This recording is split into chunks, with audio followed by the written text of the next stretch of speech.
Catch the Torah wave, everybody. Welcome to Genesis class, live from Jerusalem with Rabbi Chaim Goldberg. Always a joy to hear the depth of Torah coming out of the land of Israel, and especially out of Jerusalem, especially from learned rabbis. We're always filled with joy to be with Rabbi Goldberg. So let's just jump right in and see how he's doing today. Shalom, Rabbi Goldberg. You're live on the air, and we're going to turn the class over to you and let you, hopefully we got some great lessons today, as always, I'm sure. Good evening everybody from Jerusalem. Good to hear from you.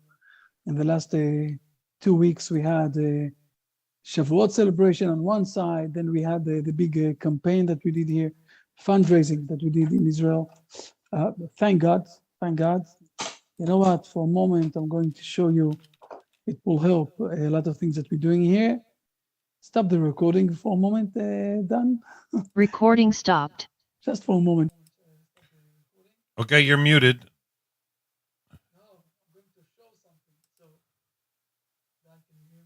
Yeah, I can hear you.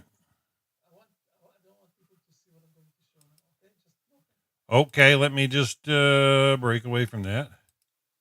Okay, Rabbi. Yeah, the people on air can't hear you or see what you're about to share.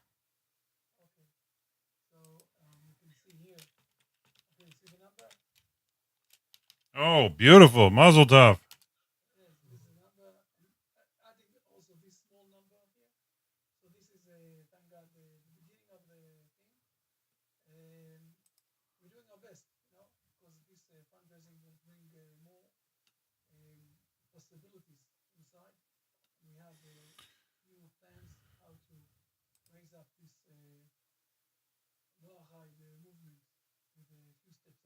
Beautiful.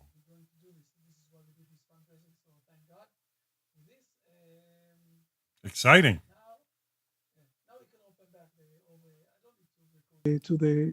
No, I got the recording, Rabbi. Everything's going well. Fine. Excellent. Fine. So let's go inside to the learning today. I want to start with 2 questions that I got that are not because we didn't really spoke in the last 2 weeks. So let's first of all catch up with 2 big good questions that I got. One from Bart and the other one from Lara. Let's start with Bart. Bart, okay, I'm putting your question on the screen. I'm going to speak about this question about the firstborn people in Israel. Remember the question? Yes, but it's difficult for me to exactly. No, you don't need to. Okay. I'm going to share it, okay? You don't need to remember it by yourself, by heart. It's like, here it is. Abraham. See? Yeah. Very nice. The question basically is asking about just a moment, let me move things aside here. Oh, okay. The question here is about the firstborn of the people that came out from Israel, from Egypt, okay? We're going backwards, something like 3.5 weeks of Torah reading. And the question is, first of all, who exactly are the firstborn and why the firstborn is Hashem, okay? And what happened, and if there is any relation or something related to the Noahide, and how to behave according to this thing. Right? This is more or less the question. Right, Bart? Yes. So let me explain here something. In the principle, I'm not going to show this too much at this point of time inside the text, but I will explain something that happened here, okay? In the old days, each family took their firstborn child, especially if he was a boy, and they gave him to the priest, and this is the people who were guiding the world. We can think about this as something that is a bit trying to do repentance for Cain and Abel, okay? Because if you remember when we've learned about Cain and Abel, we saw that Cain was the firstborn, and he thought that he is the most important thing here in this world. And Abel was supposed to educate him, to be the shepherd, to teach him that there is also other people in this world. And one of the things that in the old days that was trying to fix this sin of Cain was to take the firstborn people and to put them to become the shepherds of the society. This is how it worked. What God is saying basically, that he killed all the firstborn of the Egypt people. Now God killed them because they were the most important people in Egypt. And also because the firstborn of God is the Hebrew nation, Israel. So he wanted to show, you are not the firstborn, the Israel people are the firstborn. And because God killed all the firstborn and he skipped on the firstborn of the Hebrew people, so basically what he did, he brought them, and this is the verse that you showed us, that he's saying, the firstborn people, I could have killed them also in Egypt, and I didn't do that, so they are mine. I want them to work, to worship, to be part of the system of the religion side. I will call it. It's not religion because in the Hebrew nation, we're not a religion. We are a nation that is related with God. I want them to work and to be the guidance and the main people in the Temple Mount. Okay. Now, what happens when we were in Mount Sinai? We sinned with the golden calf, right? Now, there was only one tribe who did not sin at all. All of them didn't went to this golden calf. This was the tribe of the Levitics. Okay, the Levitics did any golden calf worship, idol worship. Therefore, what we are reading in Bamidbar there, okay, in the Numbers, is that God is replacing the firstborns with the Levitics. And he's saying, because part of the firstborn babies or the parents worshipped idol golden crafts, so I don't want them to be in my Temple Mount, okay, to be part of the most priest of the Hebrew nation. And I'm going to replace them. How exactly did they replace them? They counted all the firstborn people. They counted all the Levitics. There was a few firstborn people that a bit more than the Levitics. And then they did all sorts of exchanges. Some of them were head to head. They took the firstborn and he was replaced by a Levitic. And some of them by paying an amount of money, okay, 5 shekels, whatever it is that was written there. It's written 5 shekels, but never mind that. Okay, exactly the amount of this, so something like $100, something like that, that he rescued himself, the firstborn, from being part of the Levitics, and the Levitics took the responsibility of being the shepherd of the Hebrew nation. So this was what happened in the desert, in Bamidbar, okay, there in the desert, in the 40 years, in the beginning of the 40 years. Today, in some sort of a way, I will say it like that, we know that the Hebrew people are the priests for all of the nations.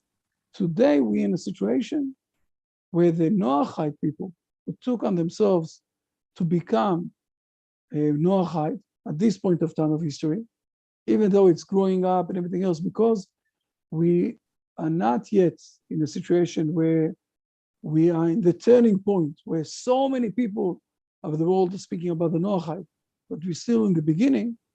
So all of those who took this step already, they are in some sort of a way one step ahead. It's called the Chalutz Lifnei HaMachaneh, the head, okay? The head in the beginning. I will say it like that. There's a clipboard here, right? There's something like that that's called the clipboard. Where is it? Where is it? Where is it? Where is it? Whiteboards. Can you see the whiteboard? Can you see it?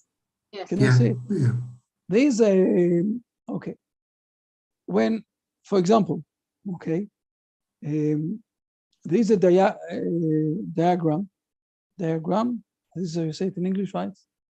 When you, how did you say it? Diagram. This is diagram. When, for example, if, for example, we want to sell a new iPhone, okay? So the rule is saying that only 50% will buy it in the beginning. After the 50%, okay, the rest, 30%, 40% will buy it, okay? And then the rest of the people. So we have here 15%, right? 15%. Hope it's clear enough, okay?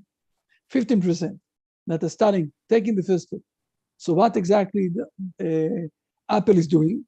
They are announcing it in advance, and they're saying that it will be with the limit numbers, and it will be only in a few places. And what is happening? A lot of people, those 50%, are waiting. They want to buy it. They want to be the first one and everything else. Most of the people are saying, wait. Who knows exactly what will happen there? If it's good, if it's not good, all the problems everybody will know in the first round of buying this Apple new machine device, and we will wait to get a better device with a lower price. This is what most of the people are saying. But the first 15% who are starting it, they have also the courage to start new things. Now we're in a situation where we're still not even in the 15%. Okay, I will say we are much less than 15% of the beginning. So we, all of us, we are taking, I will say, on our shoulders the responsibility to spread over the word. And this is where we are connected one to each other. I will say it like that. On one side, I admire, okay, and I'm saying this all the time, I admire the people who are helping us to translate the Brit Shalom, to spread it over and everything else. On the other side, it's our responsibility to do this in a better shape, in a better way, in a way that it will be spread over all over the world also. And this is one of the reasons why we did this fundraising, because we were lacking the funds to do this in a much higher and better stage. On the other side, you're doing a great job, all of you, by trying to publish it, to spread it over to, and this is more or less like the firstborn people. Now you're starting to realize those words, the firstborn people. So when you, Bart, is translating the Brit Shalom to your language, okay, and then also the Brit Olam, and you're helping with those things, the book of the prayer, that you are like the firstborn, okay, that went out from Egypt and being blessed by God to take to hold the fire in front of all of the people of the world, and hopefully we will be soon, I will call it like in the turning point, where we will have massive of people that will say, hey, we are Noahide, okay? What is this nonsense battle there, okay, between Russia and Ukraine without any reason, okay? But this is an example. But again, so today we have on our shoulders some sort of responsibility, I will call it like that. So this is about your question, and I think it was a great question, and this is why I wanted to express it here, not only to share it between you and me, because you asked a very good one. So this is point number one. Second question, that if there are any questions about or notes about the things that I said, Lalaine, good to see you. Amazing. Drink good coffee. Yes.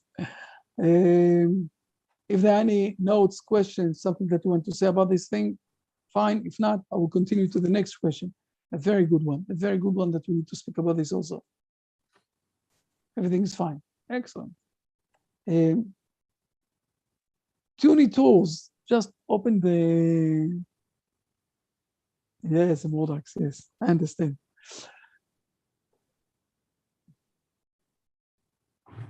Lloyd is from England, right? Right?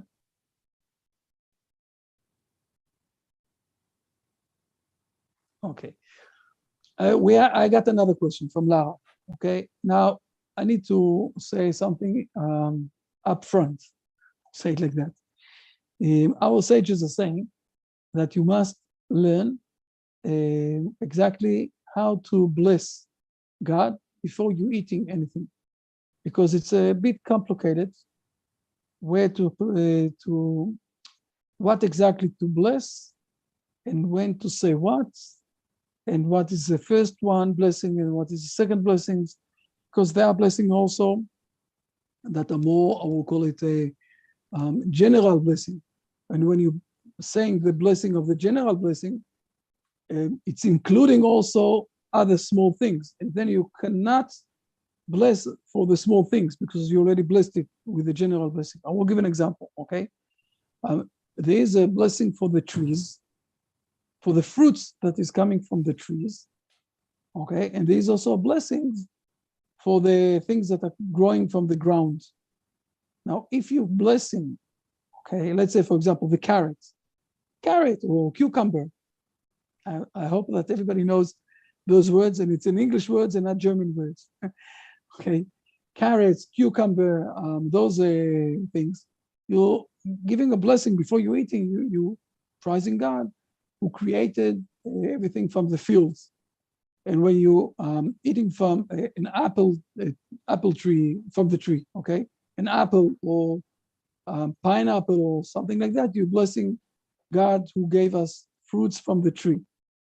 Now, the fruits from the tree is included in the blessing of the fruit of the ground, right?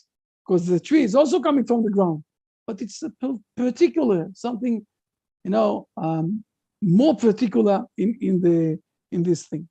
So if you will bless first on the trees, you want to eat the apple, and then you will pray or you bless the carrots, so it's okay. But if you will bless first on the carrots when you have the apple in front of you, so you can't bless on another blessing for the tree because it's already included in the ground. Okay, so it's a bit complicated. We can have, if you want, if you wish, we can have a lesson about what is the preference of blessings and all of those things. If you will say that God created everything with his words, bless God, the creator of the world, okay, who created everything with his words, this is including everything. Everything. There is a blessing for the bread, but when you're eating bread, and this is the main part of your meal, so you don't need to bless to anything else. Okay, so it's a bit complicated, all of those things we can have. If you want, we can have, we can do a special lesson to explain this a bit more. It's a bit complicated. There are a lot of questions there. There are a lot of, for example, what exactly to bless on the banana, okay? Banana. The banana on one side, it's a tree. On the other side, those who knows how it's growing up and everything else, it's some sort of, it's growing on the ground, and each year you need to cut it, the whole tree, okay? If you want to take it and to eat it. You're not cutting only the banana, you're cutting the whole tree. Next year it will grow again. So what exactly to bless on the banana? And there are all those who are in the middle, I'll call it like that. I see, Mordok, that you want to, just a moment, I will speak about the blessing after the meal. So we need to learn it, but I will say it like that. As an Noahide, you can speak about the general thing. If you're eating bread in the meal, bless the bread, this is enough. If you're not eating the bread, you can always bless God that created everything, and it's okay. In the Brit Olam Sidur that we gave all of you, you can get it and everything else. We have there a bit of explanation what to bless about each part, but you don't need to go too much inside of this. It's okay to bless the general blessing, it's okay. The most important thing is not the blessing before the food. It's very important, the blessing before the food. But it's much more important to bless after the food. This is much more important. This is what is written down in the Bible. Okay? It's written down in the Bible. Let me share this with you and let's read it together. It's very simple. It's written down in the Bible to bless the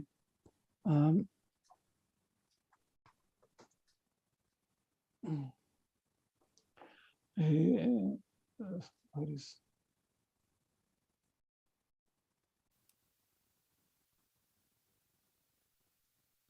in Deuteronomy, there is a very long, big speech of Moses before he's dying in 40 days. Okay, 40 days.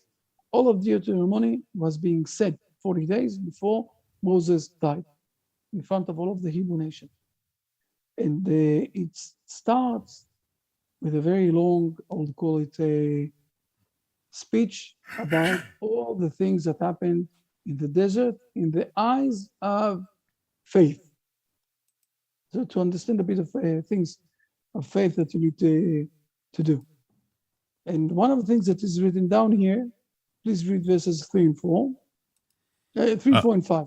Okay, 3. And he afflicted you and let you go hungry and then fed you with manna, which you did not know, nor did your forefathers know, so that he would make you know that man does not live by bread alone, but rather by whatever comes forth from the mouth of the Lord does man live. Your clothing did not wear out upon you, nor did your foot swell these 40 years. You shall know in your heart that just as a man chastises his son, so does the Lord your God chastise you. So we're speaking about the most incredible miracle for 40 years, the manna. With this, we understand also that we spoke about this a bit last week, that the manna was something that was swallowed inside the body, and they didn't need to go to the toilet for 40 years. Okay, we spoke about this. And from here, we're also learning that the most important thing, from where was this manna in this world? God decided that there will be, and each morning it was. So he said, and it was. And from this, we ate and we lived for 40 years. And this is something that you can't, I will say it like that, you can't say, it's not a secret between Jesus and 12 of his servants. It's something that happened for the whole generation. 600,000 male, except for the women, the females, and all of the children. So we're speaking about 3.5 million people. For 40 years, we ate from the manna. Think about this. Let's speak about something like 20 years after they went inside to the Hebrew land. And then they're coming and they're saying to the grandchildren, we ate from the manna. And the kids will say to them, you're bluffing us. It was true because it was in front of all of the nation. And this is why it's a most amazing miracle. And one of the things that it says here, after those things, that God is going to bring us to a special land. And please read verses 7 till 10. 7. For the Lord your God is bringing you to a good land, a land with brooks of waters, fountain and depths that emerge in valleys and mountains, a land of wheat and barley, vines and figs and pomegranates, a land of oil producing olives and honey, a land in which you will eat bread without scarcity. You will lack nothing in it, a land whose stones are iron, and out of whose mountains you will hew copper. And you will eat and be sated, and you will bless the Lord your God for the good land he has given you. So we have here, let's not forget, we're speaking about the era of worshipping the ground. It's not the right words. Everybody was there. All of the world in those days. It's not the industrial, era. It's the agricultural time, where God is saying, don't be afraid, you will have a lot of food and you will be able to live there and to eat there and everything else. And there is one important thing that God is asking us, to bless God after we ate his food, after we ate the food that he gave us. Now, look good because there are two important things that we're going to learn here.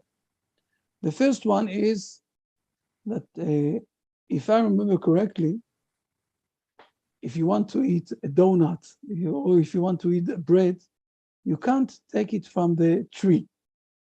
You need to work hard for getting this bread, right?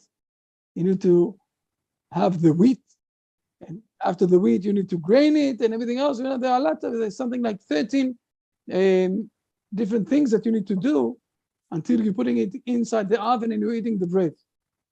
So we're speaking here, and I think we said it more than once, but it's time to remind us about this. God is asking us to be his partners. God is not giving us everything. He's asking us to be his partners. It's very important to realize that.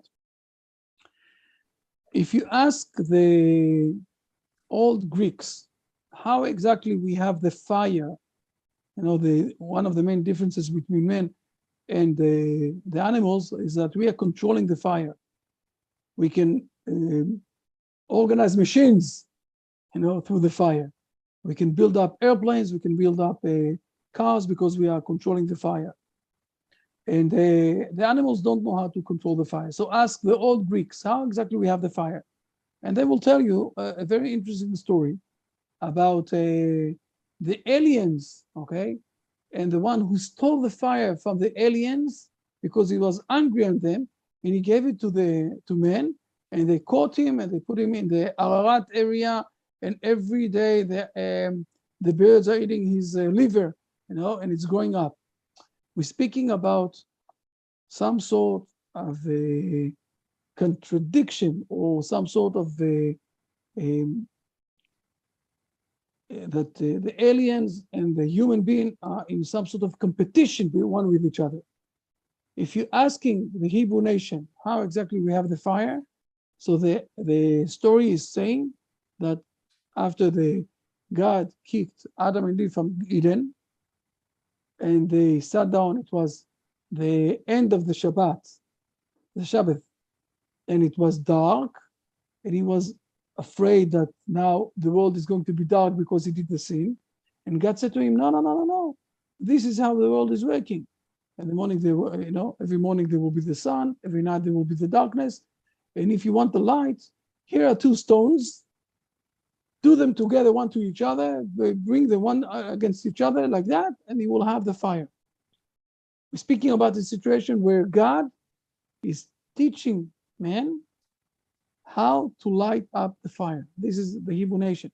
This is why also we have a special blessing every Saturday night, Motzei Shabbat, at the end of Shabbat, and we are blessing God who created the fire. Again, the understanding is God is not giving the fire. He gave us the stone and taught us how to light the fire. God is asking us to be partner with him. And this is the first thing that we hear from those verses. The second thing is, and this is in number 10, is that God is demanding us to give him thankfulness, to be in a thankfulness mood with God. God gave us things. He gave us life. He gave us food. We need to, and I'm saying this a lot of times also, we need to eat from outside of us so we will be able to live. So the meaning of this is that something from outside of us is giving us life. It's beginning with the food, but now we have the experience. We can start to speak about God. This is why also the secular world in the last 20 years, and the secular people who said all the time that the world's supposed to be secular and everything else, they also did repentance and started to speak that most of the world believe in God. It's so inherited inside us that we are, from the beginning of our first day that we were born, that for living, we need something from outside of us. And if it's physical side, on the physical side, so it's the same thing also on the spiritual side. This is why a normal kid, a boy or girl, never mind what it is, okay? And when they are 5, 6, 3, 4, 5, 6 years old, usually they are approaching the parents, and they're asking them, who is God? Where is God? Why? Because as a kid, they always need someone else to rely on. And they're assuming, this is a mindset, okay, that also the adult people need someone to rely on. Okay, this is how it's working. This is also what happened in Russia in the 1560, when 1950, 1960, where they tried to be secular, but the young kids, okay, still asked about God. And God is asking us to give him, to thank him. Now, if we are remembering at the beginning of the Bible, in the beginning, in chapter 3 in Genesis, I want to show this again. Not Deuteronomy, but Genesis chapter 3. I want to remind us all, okay, two things. This is the second time. We have that Adam and Eve sinned, okay, and they were afraid from God. And God called man, and he said to him, where are you? And he didn't have the guts to answer because of the sin. And this is what he said answering, okay, I heard your voice in the garden and I was afraid, so I went aside and everything else. And then he's asking him, who told you that you are naked? And please read verse number 12, please, Dan. 12. And the man said, the woman whom you gave to be with me, she gave me of the tree, so I ate. So we have here, the first sin is that he ate something. Let's see Rashi for a moment. It's very important now. We opened Rashi now. Let's show it. Let's see Rashi. Let's see what exactly he said to him.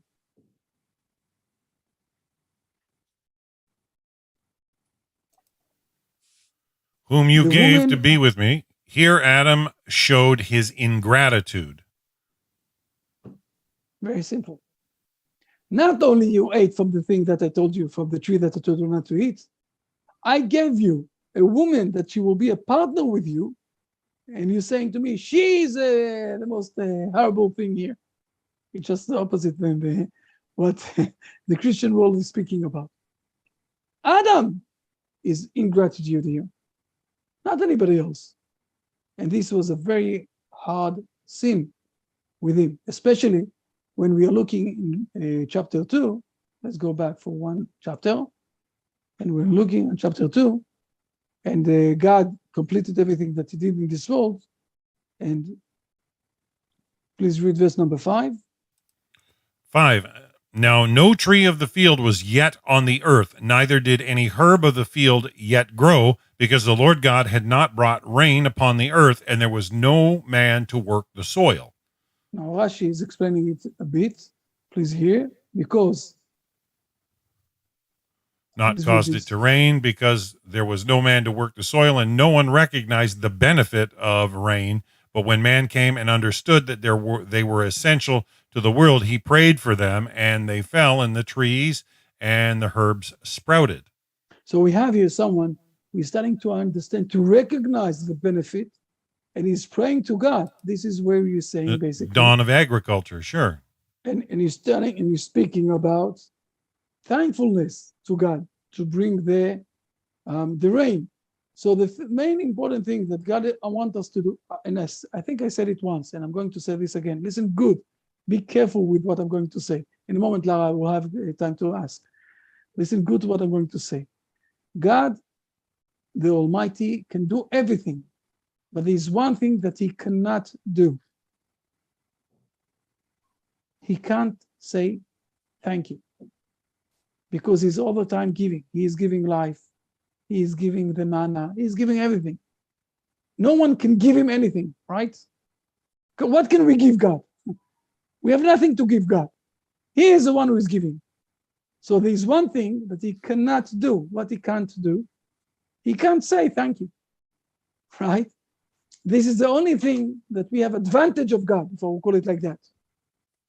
And when Adam is speaking against God, instead of saying thank you, This is where he sinned. So now we're starting to realize what God is asking from us, okay, in Deuteronomy in chapter 10. Let's jump again there, about the prayer of it was chapter 8. Sorry. Verse number 10. What God is asking us, the blessing in the beginning, in the opening, it's important. But believe me, you can say the general blessing, God, oh God, blessed you, God, the creator of the universe, God and King and creator of the universe, that you created everything, and then to eat whatever you want to eat. The most important thing is after we eating, okay, what we need to do. Then you will first be sated, and you shall bless the Lord your God for the good land he has given you. Say thank you. After. Say thank you. He cannot say thank you, God. You can say. This is why we were born in this world, with our recognition, okay, with ourselves, not because someone is forcing us. We're not animals. We need to decide if we're saying thank you or not. This is the main difference between men and animal. The animals are just eating, taking out whatever it is happening with them. The Hebrew, or not the Hebrew, the people in this world, it could be the Hebrew people, it could be others. When we're saying thank you, this is where we are approaching ourselves to the level of becoming human, who have some sort of a relationship with God. Okay? Now, if you want to have any questions, I hope I explained a bit the principles, at least, of the blessings. And the questions that you asked, Lara, it was a good one. Again, maybe we need to do a lesson about specific blessings and how it's working. It is a bit less, I will say, important. The Hebrew nation do have all sorts of specific halachically way what to bless and where to bless. The most important thing is to bless at the end. Okay, Lara, you raised your hand. Yes, please. Yeah, so first of all, thank you for your answer. I really appreciate it. I will relay that information to our group. I have two questions. So the first question is that I understand it didn't rain until Adam prayed for it.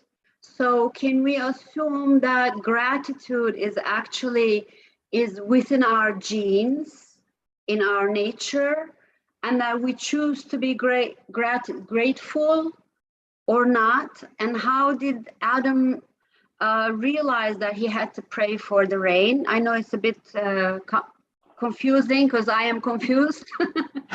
And the second question I'm going to ask is even more confusing for myself. I used to know an individual who was a Pentecostal Christian, and he used to say to me that they are taught to think for everything from the time they open their eyes till they close their eyes at night. They thank God for everything, this and that. Okay, they're Christians, so I could just say to him, well, you're thanking the wrong God. But in reality, most of these people don't know. Like God said, they don't know who the real God is. So how do we maneuver these kinds of questions when people come and say, I thank God every single day of my life. I thank for my shoes, thank for my, scissors, my glasses, blah, blah, blah, all that stuff. Like, how do we go about telling these people, or do we tell them you're thanking the wrong God, or how do we handle it? Thank you. No, I'm sorry. I forgot your first question. It was more important one. No, please go back to the first one, and then we'll speak about the second one. Yeah, the first one was about Adam's prayer. Yes. Okay. I'm sorry. I lost the connection in my head. I want to remind you all that I was a high school principal of ADD, ADHD kids. So it's taking from time to time, I'm slipping inside to their world. It's hard to say. Are you asking if it's inside us? This is the main difference between someone who believes in God and someone who doesn't believe in God. And this is what I'm saying all the time. The main free will that we have. You can decide for yourself that there is God, therefore you're thankful for him, for what he gave you and everything else, and that he gave you life. And then your behavior will be A, or that you're saying to yourself, I don't think there is any God here. I don't need to thank anyone in this world, except for myself. I'm a very genius person, that's it. And this decision is each individual can decide for himself. No one can force him what to take. Now, since Adam wasn't born from a woman, like we all know, okay, I don't understand this situation. I think that no one in this world can understand this situation because each one and one of us was born from a woman. Even Jesus, don't say this too loud and everything else, okay? Even he was born from a woman, okay? Everybody was born from a woman. So we don't understand 100% the logic of Adam, okay? But because he was created from God and he had relation with God, so he was thankfulness for him for whatever it is. So this is about the first question, yes.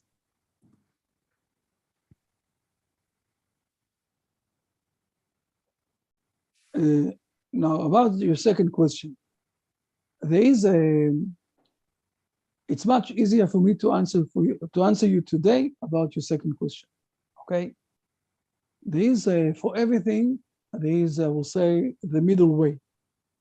Okay, if you will go all of the day, okay, and you will eat all the time, it will harm you. You know, if all the day you will do only sports, it will harm you. If you will behave in one way, it will harm you. The same thing. Why it's very easy to answer today? Because in the last 20 years, the research of the brain really got opened and much bigger and stronger. And we know a lot of things that we did not know 20 years ago. One of the things that we know is that you can change your pattern of the neurons in your brain in one way in 21 days of exercise. Now, if you will say all day, thank you, God, thank you, God, thank you, God, whatever it is, whatever imaginary God that you have in your mind. So it's not a real thing, okay? It's just saying from your mouth outside. It's like someone who is all the time trying to smiling without any, it's not a real smile. And this is why I think that we gave it once, we spoke about this once, and I have it on the courses on Udemy also, that one of the most amazing things in the Hebrew nation is that the first sentence that you say when you wake up is, thank you, God, for giving me, that you live in me for this day, that you gave me life. This is how we're starting the day. Now, this is basically, it's enough. If you're starting your day in the first 21 days, you're saying thank you. And before you're going to sleep, you're saying to yourself, I want to thank God for this good thing that I have, another one, 3 things that you will say thank you. And when you wake up, you say thank you. This will change your pattern. And today, the neuroscience is saying that when you thank him, when you have in a thank you mode, it's giving you dopamine, the main dopamine, you can take drugs, and you can take illegal drugs to say thank you. Say thank you, just say thank God for things that you have, but not all the time, it's useless. Saying it in the morning, saying it at night, maybe once or twice, another time in the day when there is something that, wow, thank you. Okay, fair enough. But you don't need more than that to put the right pattern of the thankfulness in your mind, and to be in the right mood that you, in one side, believe in God, trust Him. On the other side, you know to appreciate the good things that He gave you, and you're in the right path. Of course, someone who is secular, it's a bit. The truth is that those are the most pessimist people in the world, those who don't believe in God, because they don't see any hope, don't see any future, they don't see anything good that will happen. Nothing here have any, vision, any control what will happen. Nothing. Yes, and they are very pessimist. You know the difference between the optimist and the pessimist. The optimist is saying that this is the best world that God can create it. And the pessimist is saying to him, you're right. Think about this. Okay, so. Yeah, thank you so much. So we do have to kind of tell them, hey, this is the way that you should, think. Here's the book, say the Modani, say the prayer for, giving us you shape men in wisdom and created in him tubes and holes and like those kind of things. It's kind of our duty to teach them, right?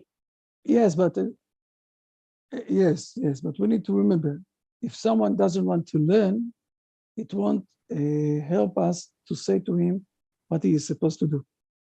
He's supposed to have the urge for asking you. If he's not asking you and he's behaving in this way, it won't help us to say to him, do something else. He is in his mode, When will this help? When he will open his ears, only when he will have the urge of trying to learn. So we have a saying in the Hebrew tradition also, that it's just like it's a mitzvah, a big mitzvah. When someone is asking you something, to answer him in the right way. It's not the less mitzvah if someone doesn't ask you not to say to him that he is mistaken.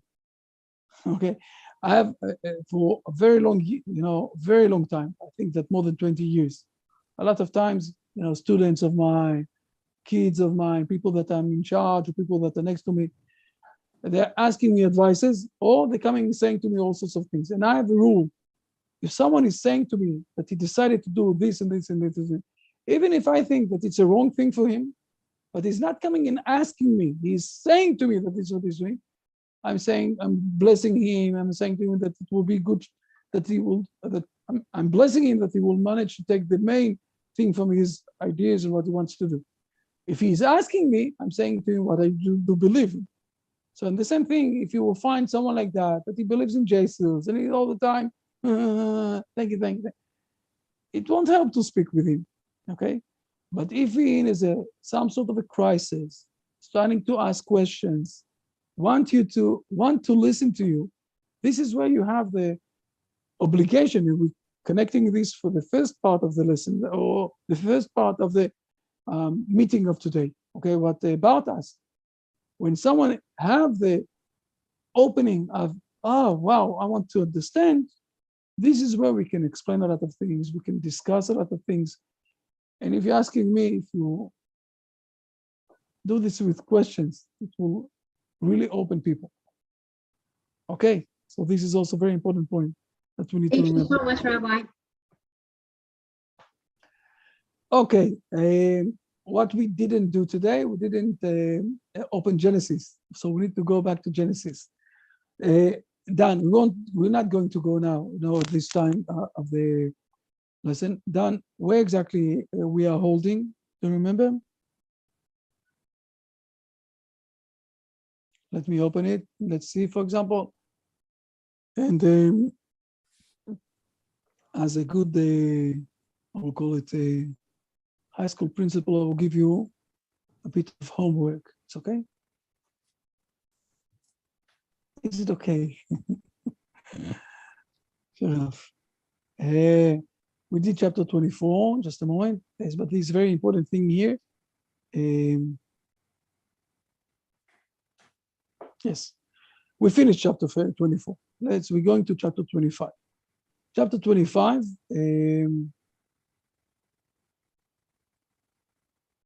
I have a question. We have here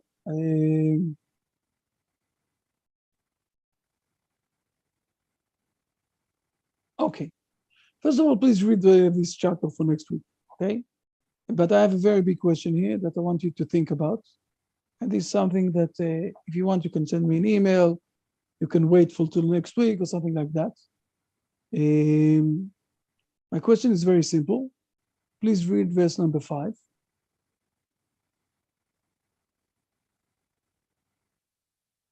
Yes. YouTube. Verse 5, and Abraham gave all that he possessed to Isaac. So if we're reading only verse 5, is there anything that Abraham didn't give to Isaac? He gave him everything, right? So now please read verse number 6. 6, and to the sons of Abraham's concubines, Abraham gave gifts, and he sent them away from his son Isaac. Enough. How can he give them gifts after he gave everything to Isaac? He gave everything to Isaac. From where does he have gifts to give them? I'm not asking wisdom. I'm asking something here that please, think about this a bit. And we will learn next week. Please read verse number chapter 25, and we're going to learn chapter 25. We're going to finish it, hopefully, chapter 25. No, we're not going to finish it. Sorry. We're not going to finish chapter 25. Okay, we have the chapter 25, a lot of things. We're starting the big debate between the Hebrew people and the Christian world. Be with me. Oh, yes, Lara. I have one final question, Rabbi, if you don't mind explaining to us. You have classes in Udemy or Udemy. I'm sure everybody knows that link, udemy.com. Can you tell us just a little bit of those classes, please? The truth is that those are fundamental classes. I will call it like that. Okay, those are main fundamental classes. What I'm doing there in Udemy, the truth is that I don't have the time, because if you're asking me, I can put the 100 lessons like that with the fundamental issues. You've heard a lot of things already. It's not that, the group here is inside. By the way, I have there also more than 2,500 students there with me. Those are fundamental issues. First of all, there's a lesson there that is explaining the oral Bible and the written Bible, the most fundamental issue of the Hebrew people. And then I have here there a series of lessons that are explaining the first verse of the Bible. Okay, the first verse of the Bible. It's taking one word and it's explaining it, taking another word and it's explaining it. Then it's taking the words, another word, and it's explaining it. Now, each word in the first verse of the Bible is containing a lot of fundamental issues. And I'm trying to show, to people that it's a different level. There's another course, there's a very important one that is explaining the 5 mistakes of learning the Bible by yourself. I will say it in one nutshell, okay? I won't go inside all the 5 mistakes, but again, all of this already more than once. You've heard it from me. In the Bible era, there was a prophecy. Today, we don't have the prophecy. Another very important thing is, and I spoke about this a few weeks ago, maybe 2 or 3 months ago, someone very interesting guy that came from the United States here into a neighborhood next to me. And he explained to me that he doesn't believe in the oral Bible. So I said to him that he's worshiping himself. How exactly is explaining the Bible? How his mind is explaining the Bible. Fair enough. So he is explaining to himself what he wants to explain to himself. He's a very smart guy. He's a very nice guy. He doesn't believe in it. Fair enough. Don't believe it. I said to him, you're not supposed to be part of us. No, I know how to become a Noahide. I know how to do. Fair enough. Do whatever you want to do. But basically, you're worshiping yourself. You decided what to do, but you don't have any connection. Along history, there was the prophet and whatever it is. So there are 5 courses there, very fundamental courses that explaining everything, what to do and how to do about those issues. Again, I think they're done. You and me, we started there. Okay, we started there. I don't have today the time to sit down and to do. I can do another at least 25 courses like that, and maybe I need to do them.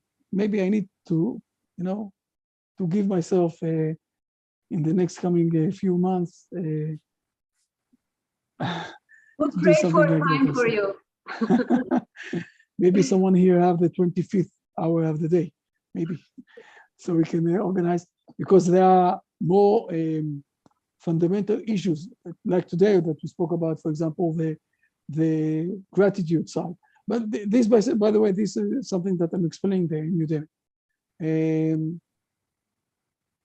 I have there, I think, 2,500 students already. From time to time, I'm jumping there and sending an email or something like that. If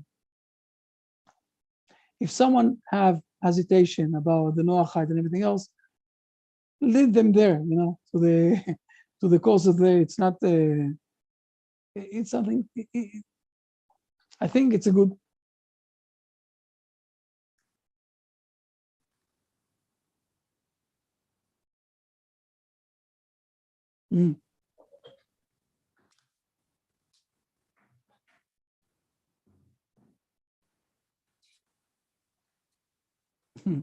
Excellent. No, I'm sure that you have all of you have a lot of what to say to speak with people when you're speaking with people today.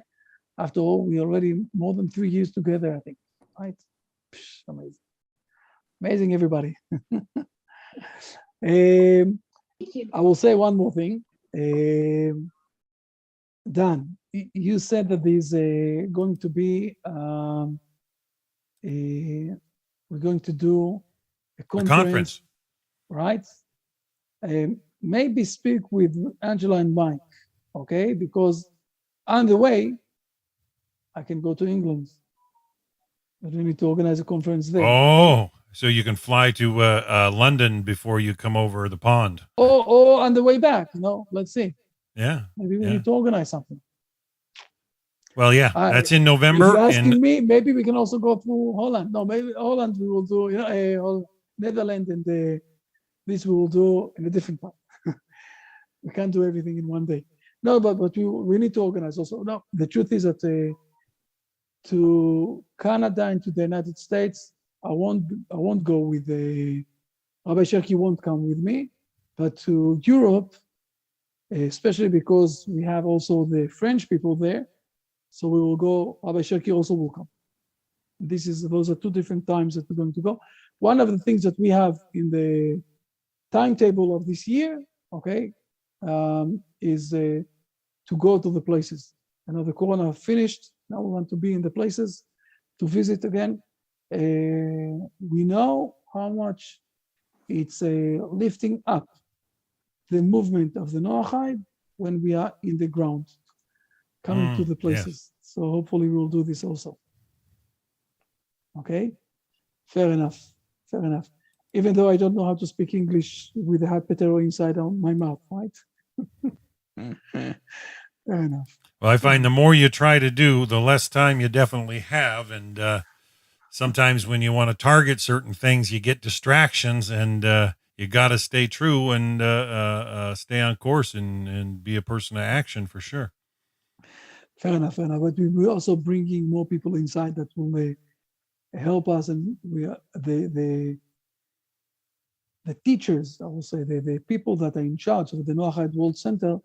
More people are coming inside, more good people, good rabbis, and this is also part of the growth that we have because of the movement. And we will put also, we have someone that will be in charge on Africa, and also someone, another person that will help us in the English side, Rabbi Dov Kaplan. You saw him more than once.